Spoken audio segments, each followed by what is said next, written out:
Hello students, मैं हूं गौरव गोयल। तो आज हम लोग देखेंगे अल्कोहल फिनॉल ईथर में आगे का पार्ट। पिछले पार्ट में हमने देखा था कि फिजिकल प्रॉपर्टीज और प्रिपरेशंस ऑफ फिनॉल, ये दो चीज हमने पिछले पार्ट में कवर की थी। तो प्रिपरेशन ऑफ फिनॉल में हमने देखा था कि चार तरीके से हम फिनॉल को बना सकते हैं। पहला तरीका था कि क्लोरोबेंजीन से बनाना, ठीक है। तो क्लोरोबेंजीन से हम उसको Cl को हमें डिस्प्लेस करना था और वहां पर OH लाना था। तो वहां पर हमने NaOH के साथ, मतलब बेस के साथ, स्ट्रॉन्ग बेस के साथ रिएक्शन कराई, ठीक है। और टेम्परेचर ज्यादा लिया और 300 एटमॉस्फेरिक प्रेशर लिया था, क्योंकि वो डबल बॉन्ड वहां पर कैरेक्टर आता है। वो मैंने बताया था आपको पिछले लेक्चर में, तो वो आप देख सकते हैं। फिर हमने देखा था बेंजीन से कैसे बनाए। तो बेंजीन से हमने सल्फोनेशन किया था in the presence of oleum. तो फिर हमने उसको बाद में NaOH के साथ रिएक्शन कराई। फिर थर्ड पार्ट हमारा उसके एसिड की प्रेजेंस में कराई, तो डिस्प्लेस हुआ Na और हमारा फिनॉल तैयार किया था। तीसरी रिएक्शन जो हमने देखी थी, वो देखी थी हमने क्यूमीन से। क्यूमीन से हमने देखी, तो क्यूमीन एनिलीन से देखी थी थर्ड वाली रिएक्शन। एनिलीन से हमने बेंजीन डाइजीनियम सॉल्ट बनाया था, फिर हमने उसको वार्म वाटर से रिएक्शन कराई और फिनॉल बन गया था। फिर हमने चौथी रिएक्शन क्यूमीन से देखी थी, तो क्यूमीन से हमने ऑक्सीडेशन कराया, ठीक है। और फिर हमने उसको वापस बाद में उसको फिनॉल में कन्वर्ट किया। क्लियर हुई बात? इतनी बात हमें समझनी थी, ठीक है। फिर हमने फिजिकल प्रॉपर्टीज में दो चीजें देखी हैं, सॉल्युबिलिटी और बॉइलिंग पॉइंट, ठीक है। अब हम देखेंगे केमिकल प्रॉपर्टीज ऑफ अल्कोहल्स।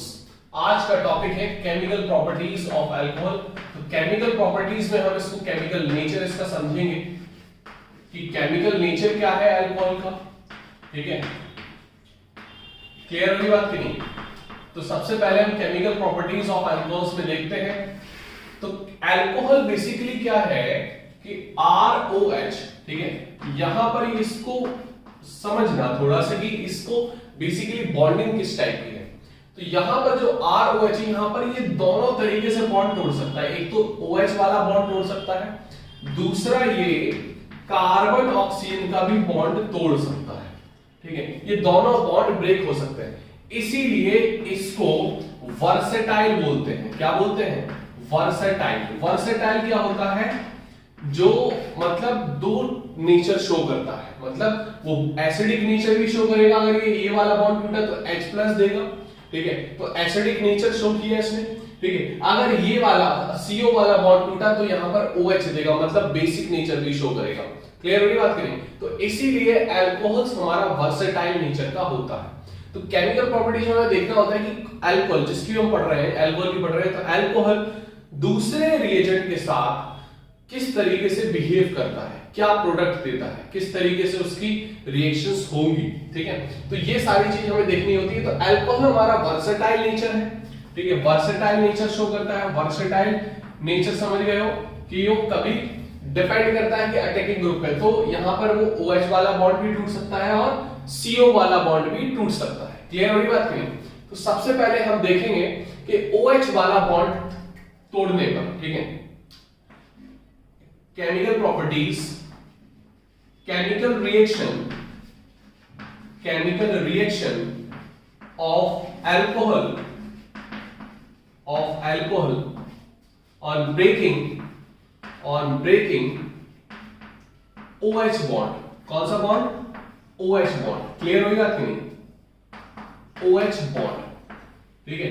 तो हमें एसिडिक वाली चीज से हमें देखना है।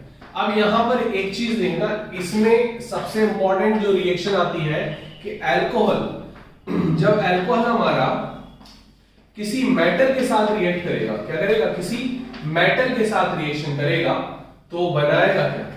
बनाएगा क्या? सोडियम, जो कोई भी ले लेंगे, अगर सोडियम ले लिया तो मेटल के साथ ये वाला जो पार्ट है, ये क्या कहलाएगा? ये वाला पार्ट क्या कहलाएगा? देखो, ये वाला पार्ट हम उसमें लेते थे, किसमें? ईथर में, ROR। तो ये क्या कहलाएगा? एल्कोक्सी कहलाएगा। तो क्या कहलाएगा? Metal alkoxide. क्या बनाएगा? Metal alkoxide. क्लियर होगी बात की नहीं? समझ में आ गई बात की नहीं? तो ये हमारा एल्कोक्साइड हो गया, मेटल एल्कोक्साइड। क्लियर? तो इसको आप नोट कर सकते हो। अब हम रिएक्शन देखेंगे किसी मेटल के साथ, किस तरीके से वो ट्रीट करता है। क्लियर होगी बात की नहीं? तो मेटल के साथ अगर अल्कोहल की रिएक्शन होगी, मतलब अल्कोहल जब मेटल के साथ रिएक्ट करेगा तो हमारा क्या बनाएगा? Metal alkoxide. क्लियर? क्या बनाएगा? Metal alkoxide. अब देखो यहां पर अगर हमने ले लिया CH3 CH2OH, अब इसने अगर सोडियम के साथ रिएक्शन की, ठीक है, तो यहां पर क्या होगा? ये हमारा बन जाएगा सोडियम इथॉक्साइड। क्या बन गया ये? सोडियम सॉल्ट भी बोल सकते हो, तो सोडियम इथॉक्साइड। क्लियर होगी बात की नहीं? Sodium ethoxide. इतनी बात आपको समझ में आई? इतनी बात समझ में आई? अब अगर हम मैग्नीशियम ले लिया, हमने क्या ले लिया? मैग्नीशियम ले लिया, CH3 CH2OH, मैग्नीशियम ले लिया, कैल्शियम ले लिया, ठीक है, तो ये हमारे डाइवैलेंट हो जाते हैं, तो ये हमारा इस तरीके से आ जाएगा। क्लियर हुई बात की नहीं? ये डाई हमारा मैग्नीशियम। समझ में आ गई बात की नहीं? तो ये नोट कर सकते हो आप, ठीक है। इस तरीके से चीजें हमें देखनी। अब यहां पर एक टर्म आता है, हम एसिडिक नेचर की बात कर रहे हैं, तो एसिडिक नेचर पे एक टर्म आता है कि अल्कोहल, जो हमने लास्ट में पिछले लास्ट पार्ट में हमने लास्ट में डिस्कस किया था एसिडिक नेचर के बारे में, तो जो एसिडिक नेचर है केमिकल प्रॉपर्टीज में ही आ जाता है। अगर हमारा अल्कोहल है ROH, क्या है? अल्कोहल है, तो ये वाला बॉन्ड टूट रहा है, तो ये H+ देगा, क्या देगा? H+ देगा, ठीक है, और RO निकल जाएगा ये, ठीक है। तो अब यहां पर जो H+ दे रहा है, तो सामने वाला प्रोटॉन एक्सेप्टर होगा, तभी H+ निकल रहा है। क्लियर? अब यहां पर एक चीज देखनी है कि ये हमारा H+ दे रहा है, इससे ज्यादा एसिडिक नेचर हम किस तरीके से पता करेंगे, है ना? यहां पर देखो जरा, अगर हमने सिंपल सा ले लिया CH3OH, क्या ले लिया? CH3OH, और यहीं पर मैंने ले लिया CH3CH2OH, ये ले लिया, ठीक है। एक हमने ले लिया, यहां पर देखते जाना ध्यान से, CH3 यहां पर CH ले लिया, फिर हमने CH3 यहां पर ले लिया, मतलब सेकेंडरी अल्कोहल ले लिया, फिर हमने टर्सरी अल्कोहल भी ले लिया। क्या ले लिया? Tertiary alcohol. यहां पर आपको थोड़ा सा ध्यान देना है, ये बहुत बार पूछा जा चुका है, ठीक है। तो ये इस तरीके से अगर दे दिया गया, अब यहां से आपसे पूछा गया एसिडिक नेचर बताइए A, B और CD कंपाउंड में क्या ऑर्डर होगा एसिडिक नेचर का। क्लियर? अब देखो, आपको मैं इंडक्टिव इफेक्ट तो पता ही होगा, 11th में पढ़ा होगा आपने इंडक्टिव इफेक्ट। तो अब यहां पर अगर मैं सिंपली इसकी बात करूं, मीथेनॉल की और ये इथेनॉल की, तो इन दोनों में सबसे ज्यादा एसिडिक कौन होगा? इन दोनों में सबसे ज्यादा जो एसिडिक होगा वो ये होगा। क्या होगा? ये एसिडिक की बात कर रहे हैं, ठीक है। सबसे ज्यादा एसिडिक कौन सा होगा? ये होगा। अब यहां पर अगर हम बात करें, देखो इन दोनों की बात कर ली, पहले हमारा A हो गया B से ज्यादा, ठीक है, क्योंकि ये B हमारा क्या करेगा, इन दोनों में ये जो मिथाइल ग्रुप लग गया ये करेगा इलेक्ट्रॉन पुशिंग, क्योंकि ये प्लस आई इफेक्ट शो करता है, इलेक्ट्रॉन डोनेटिंग ग्रुप है, तो ये इलेक्ट्रॉन डेंसिटी देगा और इस कार्बन पे इलेक्ट्रॉन डेंसिटी आएगी और ऑक्सीजन पे इलेक्ट्रॉन डेंसिटी है, तो ये यहां पर ये वाला बॉन्ड टूटेगा, CO वाला बॉन्ड। समझ में आ रही बात नहीं? तो CO वाला बॉन्ड टूटेगा तो बेसिक नेचर यहां पर शो करेगा। यहां पर कोई मिथाइल ग्रुप नहीं है, तो ये ज्यादा एसिडिक होगा, तो ये हमारा methanol is more acidic then ethanol.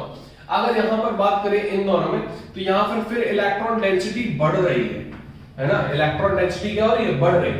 Clear हो रही बात की? तो यहां पर देखो इलेक्ट्रॉन डेंसिटी टर्सरी में और बढ़ती जा रही है, इलेक्ट्रॉन डेंसिटी और बढ़ती जा रही है, तो यहां पर इस कार्बन पे इलेक्ट्रॉन डेंसिटी बढ़ रही है, तो इसकी वजह से CO वाला बॉन्ड टूटने की संभावना ज्यादा हो रही है। तो फिर B से ज्यादा, फिर B ज्यादा होगा C से, फिर C ज्यादा होगा D से। ये ऑर्डर हो जाएगा एसिडिक नेचर का, एसिडिक नेचर ऑर्डर। ठीक है, क्लियर रही बात की नहीं? तो इस तरीके से क्वेश्चंस आ सकते हैं, इसको नोट कर लो आप, इस तरीके से आपको क्वेश्चंस आ सकते हैं। ठीक है, नेक्स्ट और भी देखते हैं। अगर हम बात करें यहां पर फिनॉल की, तो फिनॉल में बेसिकली क्या होता है, अगर फिनॉल और अल्कोहल में देखें तो फिनॉल ज्यादा एसिडिक होता है अल्कोहल से, फिनॉल अल्कोहल से ज्यादा एसिडिक होता है। अगर पूछ लिया जाए क्यों, why phenol is more acidic than alcohol and why, है ना? देखो इधर पे रीजन बताना है आपको, why phenol is more acidic? Why phenol is more acidic than alcohol? Give reason. Than alcohol. Give reason. Reason भी बताना है। तो अब यहां पर आप क्या बताओगे? देखो फिनॉल बेसिकली क्या है, अगर हम फिनॉल की बात करें तो यहां पर ये OH हो गया, ठीक है, और सिंपल हमारा अल्कोहल क्या है? ROH, ठीक है। अब यहां पर फिनॉल में बेसिकली क्या होता है कि फिनॉल जब H+ लूज करता है, तो H+ देने के बाद जो ये बेस बनता है, ठीक है, जो ये बेसिक पार्ट बचता है इसका, ठीक है, तो ये यहां पर फिनॉक्साइड आयन कहलाता है। क्या कहलाता है? ये फिनॉक्साइड आयन। क्लियर? तो फिनॉक्साइड आयन बहुत ज्यादा स्टेबल हो जाता है। देखो बेसिकली अगर कोई चीज टूट कर जा रही है, उसके बाद वो चीज स्टेबल हो रही है, तो टूटना ज्यादा बेटर है, क्योंकि वो ज्यादा स्टेबल, मतलब फिनॉल से ज्यादा स्टेबल फिनॉक्साइड आयन।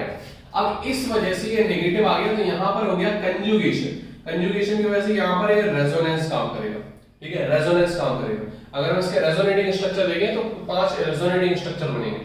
यहां पर अगर हम बात करें तो ये H+ अगर ये लूज कर रहा है, ये H+ क्या कर रहा है? लूज कर रहा है, और यहां पर ये क्या बन गया? Alkoxide ion. तो ये ज्यादा स्टेबल नहीं बन पाता है, ये ज्यादा स्टेबल नहीं बन पा रहा।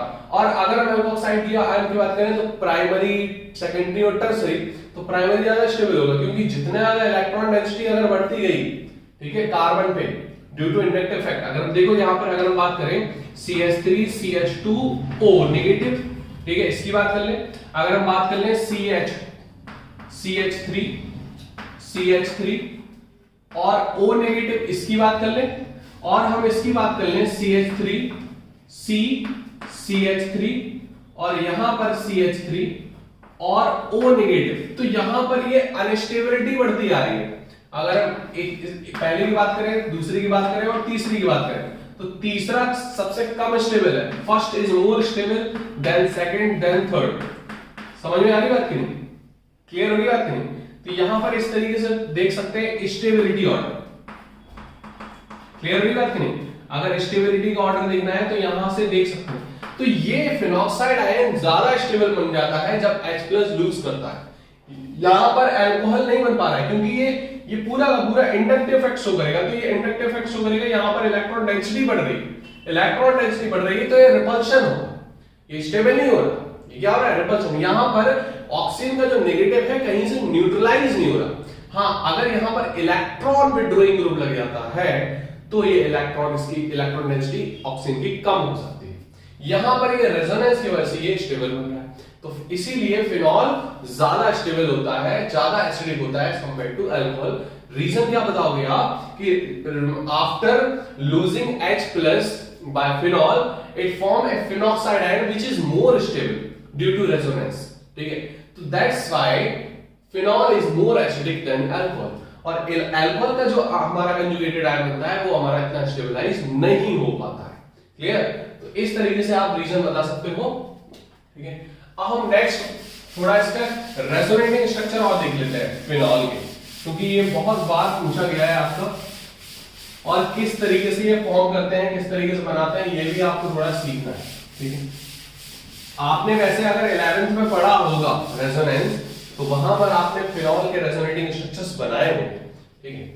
देखो अगर हमने बात की कि फिनॉल के कितने रेजोनेटिंग स्ट्रक्चर बनेंगे, उसको बनाओ आप, तो देखो जब पे यहां पर ये लोन पेयर है, लोन पेयर देगा, चाहे वो फिनॉक्साइड आयन के भी हम बना सकते हैं, H+ लूज ही करना है आपको, ठीक है। तो यहां पर देखिए आप कि ये क्या बन जाएगा, ये इस तरीके से फॉर्म होगा, और यहां पर ये लोन पेयर देगा इसको, और ये इस तरफ शिफ्ट होगा। तो यहां पर इलेक्ट्रॉन डेंसिटी बढ़ गई है, यहां पर ऑक्सीजन पे क्या आ गया, ये इलेक्ट्रॉन डेंसिटी देगा, तो यहां पर ये बॉन्ड बन रहा है, क्योंकि ये इधर आ रहा है तो इलेक्ट्रॉन डेंसिटी इस पे है, और ये प्लस, तो ये बन गया बॉन्ड, और यहां पर ये नेगेटिव आ गया, ये एज इट इज रहा, ये बॉन्ड एज इट इज रहा। अब ये वाला इलेक्ट्रॉन डेंसिटी यहां पर देगा, ठीक है। तो यहां पर देखिए जरा, मतलब जो इलेक्ट्रॉन डेंसिटी दे रहा, मतलब जो इस पोजीशन पे है जो ये ग्रुप ऑक्सीजन, ये इलेक्ट्रॉन डेंसिटी दे रहा है, मतलब ये इलेक्ट्रॉन डोनेटिंग ग्रुप है। कौन सा ग्रुप है? Electron donating group. तो यहां पर ये नेगेटिव आ गया, अब यहां से निकला था प्लस और ये नेगेटिव, यहां पर बॉन्ड बन गया, यहां पर बॉन्ड था ही, और यहां पर OH। होल मॉलिक्यूल क्या रहेगा? न्यूट्रल रहेगा। होल मॉलिक्यूल क्या रहेगा? न्यूट्रल रहेगा। इतनी बात आपको समझ में आ रही है कि नहीं आ रही? अब वापस अगर हम इसकी बात करें तो ये फिर से यहां जाएगा, क्लियर? यहां पर इलेक्ट्रॉन डेंसिटी बढ़ेगी, यहां से कम होगी, तो ये बना लेगा बॉन्ड। क्या बना लेगा? ये बॉन्ड फॉर्म कर लेगा, क्लियर? यहां बॉन्ड बन गया और यहां पर इलेक्ट्रॉन डेंसिटी हो गई और यहां पर ये क्या हो गया? OH, ये प्लस है, क्लियर? क्योंकि ऑक्सीजन 2 बॉन्ड बनाता है और हद से उसकी खुद जितनी वो उसकी क्षमता है उससे ज्यादा अगर बॉन्ड बनाता है तो उस पे आ जाता है प्लस, और उससे कम बनाता है तो उस पे आ जाता है नेगेटिव। इतनी बात समझ में आ रही? अब यहां पर ये वापस टूटेगा और यहां पर इलेक्ट्रॉन डेंसिटी ये न्यूट्रल, यहां पे प्लस और ये बॉन्ड फॉर्म हो जाएगा। बोलो इतनी बात समझ में आ रही? इतनी बात समझ में आ रही होगी आपको? तो ये बन गया OH, क्लियर? तो यहां पर टोटल रेजोनेटिंग स्ट्रक्चर कितने बने हैं? रेजोनेटिंग स्ट्रक्चर को हम कैनोनिकल स्ट्रक्चर भी बोलते हैं। तो कभी-कभी अगर क्वेश्चन में कैनोनिकल स्ट्रक्चर आ गया तो वहां पर आपको कंफ्यूज नहीं होना है। तो canonical structures of phenol, clear? इतनी बात समझ में आ गई आपको? ठीक। अब इसका अगर हम हाइब्रिड स्ट्रक्चर की बात करें, मतलब एक स्ट्रक्चर बन रहा है हाइब्रिड स्ट्रक्चर, तो इन सबको मिला के यहां पर ऑक्सीजन से ये लोन पे रहा है, तो यहां पर इस तरीके से ये हाइब्रिड स्ट्रक्चर बन जाएगा। क्या बन जाएगा? Hybrid structure. मतलब यहां पर डीलोकलाइजेशन ऑफ इलेक्ट्रॉन्स होगा, तो इसको हम हाइब्रिड स्ट्रक्चर बोल देते हैं। क्या बोल देते हैं? Hybrid structure. ये इसको मान लो, इसको क्या बोलेंगे? Hybrid structure. बोलो इतनी बात समझ में आ गई? Hybrid structure of phenol, clear? इसको नोट कर सकते हो आप, इसको नोट कर सकते हो। तो ये क्वेश्चन आ सकते हैं आपके पास, क्लियर? ये क्वेश्चन आपके पास आ सकते हैं। इतनी बात समझ में आ गई? अब आपको ये चीज समझ में आ गई होगी कि 5 रेजोनेटिंग स्ट्रक्चर बन गए, मतलब फिनॉल तो बहुत ज्यादा स्टेबल बन रहा है, क्योंकि जितने ज्यादा रेजोनेटिंग स्ट्रक्चर होते हैं उतनी ज्यादा स्टेबिलिटी होती है। अगर आपने रेजोनेंस पढ़ा है तो आपको बिल्कुल पता होगा, क्लियर? क्योंकि जितनी ज्यादा रेजोनेटिंग स्ट्रक्चर बनते हैं उतनी ज्यादा स्टेबिलिटी होती है, उतना स्टेबल हाइब्रिड स्ट्रक्चर होता है, उतना स्टेबल कंपाउंड रहता है। क्लियर हुई बात? इतनी बात आपको समझ में आ गई? ठीक है, तो एसिडिक नेचर आपको समझ में आ गया, समझ में आ गई बात? अब अगर हम बात करें कि किस तरीके से हमारा CO जो हमने देखा था कि OH बॉन्ड हम तोड़ रहे थे, तो यहां पर हमने एसिडिक नेचर को पढ़ लिया। एसिडिक नेचर को पढ़ लिया हमने, 2 चीज यहां पर कंप्लीट कर ली। पहला हमारा reaction with metal, reaction with metal, तो मेटल के साथ हमने रिएक्शन देख ली, ठीक है। दूसरा हमने देख लिया एसिडिक नेचर, एसिडिक नेचर हमने देख लिया। समझ में आ रही बात की नहीं? अब हम देखेंगे, देखो इसको नोट कर लो पहले। तो पहला हमें रिएक्शन ऑफ मेटल, दूसरा एसिडिक नेचर और तीसरा हमें एस्टरीफिकेशन रिएक्शन पढ़नी है। कौन सी रिएक्शन? एस्टरीफिकेशन रिएक्शन, जो कि हमें OH बॉन्ड की ब्रेकिंग को बताएगा, ठीक है। तो OH बॉन्ड में हमने देख लिया रिएक्शन विद मेटल, ठीक है। एसिडिक नेचर को हमने देख लिया। तीसरा एस्टरीफिकेशन रिएक्शन क्या होती है, ये आपने 10th क्लास में पढ़ी होगी। ईस्टर का फॉर्म होना, एस्टरीफिकेशन रिएक्शन, एस्टरीफिकेशन रिएक्शन। तो एस्टरीफिकेशन रिएक्शन में क्या है? Formation of ester takes place when alcohol react with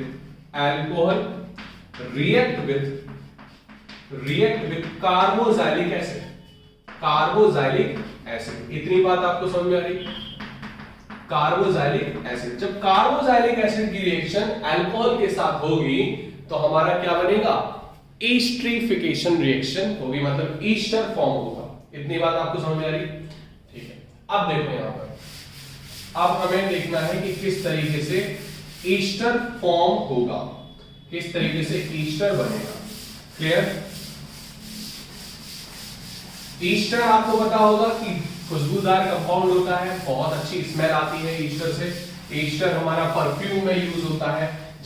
बहुत से जितने भी हमारे फ्लेवर एजेंट के तरीके से यूज होता है, फ्लेवर बनाने के लिए, फ्लेवर डालने के लिए, जिसमें फ्लेवर्स आए, थोड़ा स्मेल आए, ठीक है। प्लीजेंट ऑर्डर होता है इसका, अच्छा ऑर्डर होता है। ऑर्डर मतलब खुशबू, ठीक है।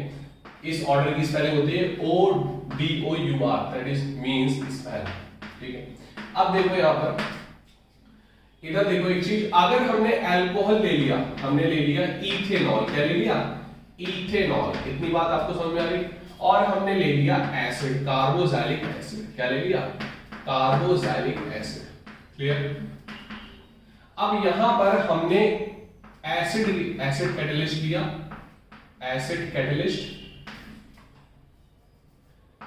कैटलिस्ट लिया, क्लियर। अब होगा क्या कि यहां पर बेसिकली होता क्या है एसिड कैटलिस्ट में, यहां पर आप देखोगे कि कार्बोक्सिलिक एसिड है तो इससे H+ निकलेगा, नहीं, यहां पर ब्रेकिंग होती है, ये हमारा as a acidic part use होता है, एसिडिक पार्ट, क्लियर।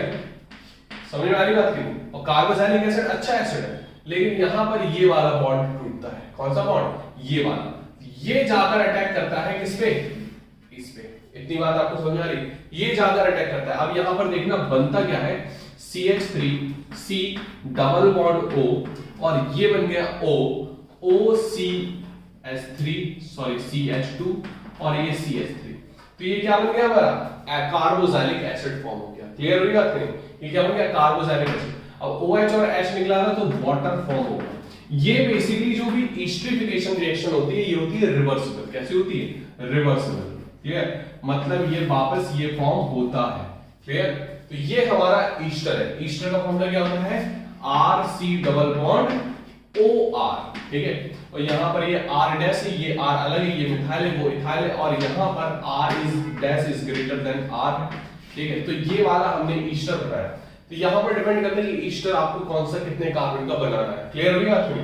तो यहां पर ये नोट कर सकते हो। तो ये तीन रिएक्शन थी on the basis of breaking of OH bond from alcohol. अब नेक्स्ट लेक्चर में हम देखेंगे कि कार्बन ऑक्सीजन के बॉन्ड ब्रेकिंग होने से कौन कौन सी रिएक्शन होती है, वो सारे इंपॉर्टेंट है, इसलिए नेक्स्ट लेक्चर का तैयार करें और ये तब तक नोट करें। और जितने भी क्वेश्चंस हो एसिडिक से रिलेटेड, एसिड स्ट्रेंथ से रिलेटेड, अल्कोहल से, तो वो आप कर ले एनसीईआरटी का। और जो भी डाउट हो वो आप पूछ सकते हैं, सारे ऑप्शंस खुले हुए आपके लिए, लो नोट कर लो।